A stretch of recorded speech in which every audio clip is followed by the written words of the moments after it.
Yes, Miles. Tinawagan na ako ng HR. Uy, thank you talaga for helping me get the job. See you soon. Bye. Hazel! Uy, Hazel! Ano? Aga-aga! Ang aga-aga! Ano nangyari sa'yo? Si Felma na naman ba? Oo. Yan talaga yung Felma na yan. Sumugod sa ospital kagabi. Kasama si Jessica. Tapos si Jessica, sinaktan ako. Tinulak ako. Oh my God. Ganun pala yun, no? Ganun pala yun kapag sinaktan ka ang sarili mong anak. Hindi katawan yung masakit sa akin, eh. Ito.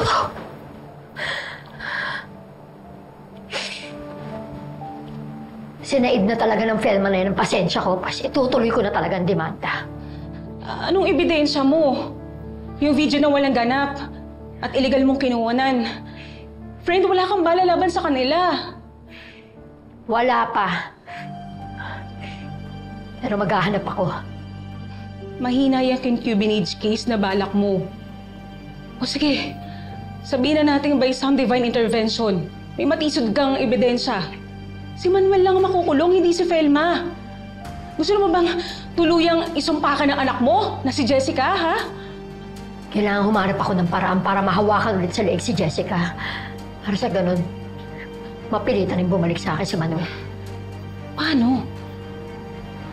Yung mga videos sa spy camera ko. Hindi ko pa lahat nare-review. Baka may mahanap ako doon na pwede kong gamitin laban sa kanila.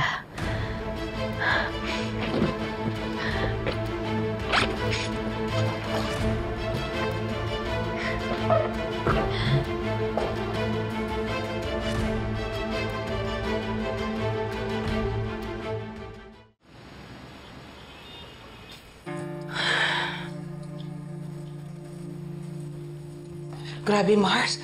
Palala na palala yung puksaan ni Jessica at ni Colleen. Pagkatapos itong impactang to, nagtanim pa ng camera. Tapos may banta pa ng demanda. Mars, kung convertible to cash, lahat ng mga problema mo dahil contractor life ka na ngayon. Whew. Alam mo, Mars, sa tingin ko, isa lang ang solusyon sa lahat ng problema mo. I-let go mo na yung mga borders mo. Dahil mula nung tumira sila sa bahay mo, dahil hindi ka na naubusan ng mga problema. Mars, huwag mo naman isisi lahat kina Manuel at Jessica. Huh? Mars, kanino ko isisisi? Diyan sa butiki sa Kisame? Yung tambay sa kanto? Kanino? Di ba sila ang problema? Kaya maya't maya, ginigera ka ng mga poon, ng mga impacta dahil sa kanila. Mars, bakit hindi mo sila mapakawalan? Eh, alam mo naman kung bakit.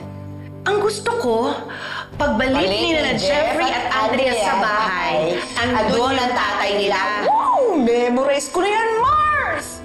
Alam mo, Mars, totoo lang, sinukuan ko na yung pangarap na yan na magkakapatawaran pa silang mag-aama. Mars naman, ang dami nang nangyari, ang dami nang naganap, diba? O, kayo, ni Jeffoy, nagkapatawaran na kayo. O, pero asan sila ngayon? Ha?